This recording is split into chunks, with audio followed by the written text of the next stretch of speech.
আমরা সংবাদপত্র মনিটরিং করে যেটুকু তথ্য পেয়েছি, এটুকু তথ্য যখন আমরা প্রচার করি, সরকার এটাকে আমরা ফুলিয়ে ফাঁপিয়ে দিচ্ছি বলে, কখনো কখনো আমরা অতিরঞ্জিত তথ্য দিচ্ছি এসব বলে আমাদেরকে চাপে রাখতে চায়। আপনারা জানেন আমরা প্রতি বছর ঈদ কেন্দ্রিক সড়ক দুর্ঘটনা, যাত্রী হয়রানি এবং অতিরিক্ত ভাড়া আদায়ের নৈরাজ্য, এই বিষয়টিকে সমাধানের প্রত্যাশায় এবং যাত্রী সাধারণের মাঝে সচেতনতা তৈরির উদ্দেশ্যে সরকারের সংশ্লিষ্ট যারা কর্তৃপক্ষ আছে, যারা সড়ক নিরাপত্তায় নিয়োজিত, তাদের ঘুম ভাঙাতে এবং তাদেরকে সক্রিয় এবং সজাগ রাখতে প্রতি বছর ঈদে যাতে সড়ক দুর্ঘটনায় কাঙ্ক্ষিত মাত্রায় কমিয়ে আনার জন্য সরকারের সিদ্ধান্ত গ্রহণের জায়গায় একটা ধাক্কা লাগাতে সক্ষম হই, সেই উদ্দেশ্যে আমরা প্রতি বছর এই রিপোর্টটি করে থাকি। ঈদ কেন্দ্রিক কি পরিমাণ মানুষের যাতায়াত হয়েছে, কত মানুষ সড়ক দুর্ঘটনায় প্রাণ দিলেন, রেল এবং নৌপথে কি রকম দুর্ঘটনা হলো, যে কয়টি দুর্ঘটনা গণমাধ্যমে পাওয়া যায়, এই তথ্য উপাত্তগুলো আমরা কিন্তু একত্রিত করে আপনাদের সামনে উপস্থাপন করি। এই বিষয়টি আমরা লক্ষ্য করছি এবারের ঈদে বিগত ঈদ উল ফিতরের সাথে যদি আমরা তুলনা করি, এবারের ঈদ উল ফিতরে 399টি সড়ক দুর্ঘটনায় 407 জন নিহত, 1398 জন আহত হয়েছে। এটা হলো সড়ক দুর্ঘটনায়।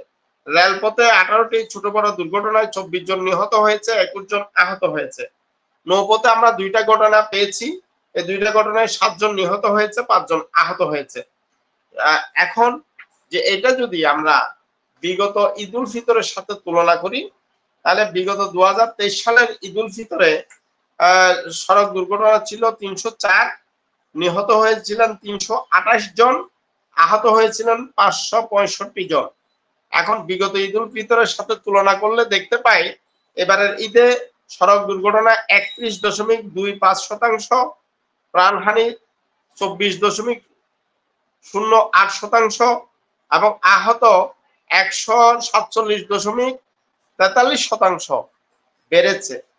এখন যে বিষয়টি আমরা প্রতিবারই বলবার চেষ্টা করি, দেখি এবারও কিন্তু একটি বিষয় আমরা লক্ষ্য করেছি, আমাদের আসলে বিভিন্ন মন্ত্রণালয়, বিশেষ করে এই আমাদের যাতায়াত এবং যোগাযোগের সাথে 4টা মন্ত্রণালয় সরাসরি জড়িত। যদি আমি আপনাকে বলি, বড় মন্ত্রণালয় হিসেবে সড়ক পরিবহন ও সেতু মন্ত্রণালয়, নৌ পরিবহন মন্ত্রণালয়, রেলপথ মন্ত্রণালয়, তার সাথে আইন শৃঙ্খলা রক্ষা নিয়োজিত হিসেবে স্বরাষ্ট্র মন্ত্রণালয়, এই 4টা মন্ত্রণালয় জড়িত। এই 4টা মন্ত্রণালয়ের অধীনে বেশ কয়েকটা অধিদপ্তর আছে যারা এই নিরাপত্তা, যাত্রীদের নিরাপদে যাতায়াত এবং নিরাপত্তা দিয়ে থাকেন। সব মিলিয়ে আমরা যেটা দেখেছি, তাদের যদি আমরা ঈদ ম্যানেজমেন্ট যে মিটিং গুলো হয়েছে, সভাগুলো হয়েছে, এই সভাগুলো আমরা পর্যবেক্ষণ করবার চেষ্টা করেছি। এখানে আমরা একটা বিষয় দেখেছি, সড়ক দুর্ঘটনা নিয়ে আলোচনা হয়েছে, কিন্তু কোন ধরনের লক্ষ্যমাত্রা তাদের মাথায় ছিল না। এটা হতে পারে যাত্রী কল্যাণ সমিতির তথ্য, এটা হতে পারে রোড সেফটি ফাউন্ডেশনের তথ্য, এটা হতে পারে বিআরটিএ তার নিজেদেরই তথ্য, এই তথ্য হতে পারে। কিন্তু আমাদের এই বিগত 2023 সালে আমাদের দুর্ঘটনার সংখ্যা ছিল 100, এইবার আমরা এই 100-কে 50-এ নামিয়ে আনতে চাই। এই ধরনের কোন ধরনের লক্ষ্যমাত্রা তাদের কাছে আমরা দেখিনি, কোনো আলোচনায় এটা স্থান পায়নি।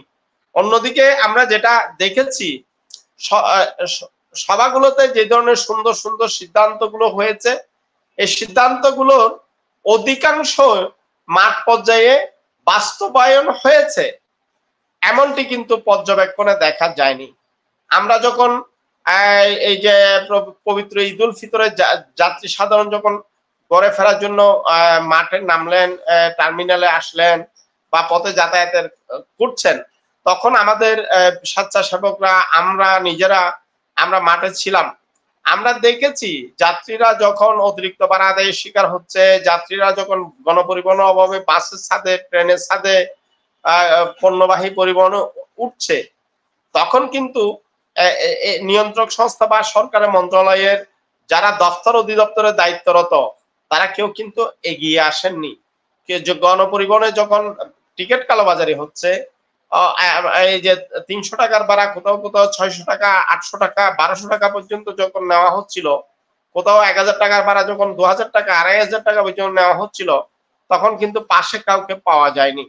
হয়তো প্রতীকী অর্থে তারা কিছু করবার চেষ্টা করেছে, এর গণমাধ্যমের সামনে হয়তো দুই একটা ঘটনা এরকম দেখা গেছে। বাস্তবিক অর্থে বেশিরভাগ মানুষ এবার ঈদে যাতায়াতে হয়রানির শিকার হয়েছে, পদে পদে যাত্রী হয়রানি হয়েছে, অতিরিক্ত ভাড়া আদায়ে নৈরাজ্যের শিকার হয়েছে, এবং এই যে বাসের সাথে ট্রেনের সাথে এই যে পণ্যবাহী পরিবহনে আমরা যেটা এই যে ঝালকাঠিতে যেটা দেখেছি, আমাদের ফরিদপুরে যেটা দেখেছি, এই যে এই দুর্ঘটনাগুলো শুধুমাত্র এটা বড় দুর্ঘটনা হিসেবে আমাদের নজরে এসছে, কিন্তু এই ধরনের বিক্ষিপ্ত বিচ্ছিন্ন দুর্ঘটনা যেখানে হয়তো একজনের প্রাণহানি হয়েছে, যেখানে হয়তো দুজনের প্রাণহানি হয়েছে, অথবা প্রাণহানির সংখ্যা কম হয়েছে, হতাহতের সংখ্যা কম হয়েছে, এগুলো হয়তো আমাদের নজরে আসেনি।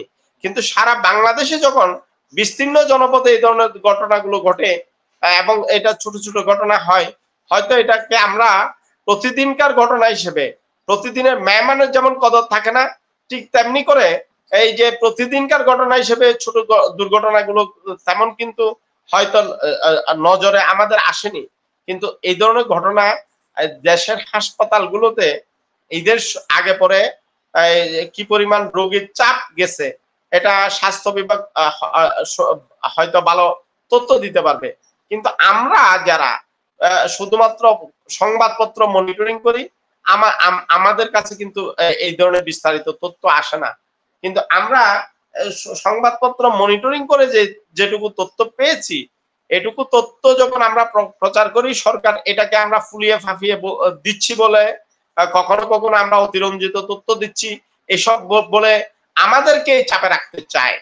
আমরা মনে করি সরকার যদি এই যে গণমাধ্যমের তথ্যটাকেও যদি বেসলাইন ধরে বলতে চায় যে আমরা এই যে এবারে 400 জনের প্রাণহানি হয়েছে ঈদুল আজহায়, আমরা এটাকে 200 জনে আনতে হবে, তার জন্য মালিকদেরকে যদি একটা লক্ষ্যমাত্রা স্থির করে দেয়, তার বাইরে যাতে যেতে না পারে, এবং শ্রমিক সংগঠনগুলোকেও যদি বাধ্যবাধকতার মধ্যে নিয়ে আসে, নিয়ন্ত্রক সংস্থাকেও যদি বাধ্যবাধকতার মধ্যে নিয়ে আসতে পারে, তাহলে আমি মনে করি সঠিক কর্মপন্থা নির্ধারণ করে তারা অবশ্যই সড়ক দুর্ঘটনা কমিয়ে আনতে সচেষ্ট হবেন।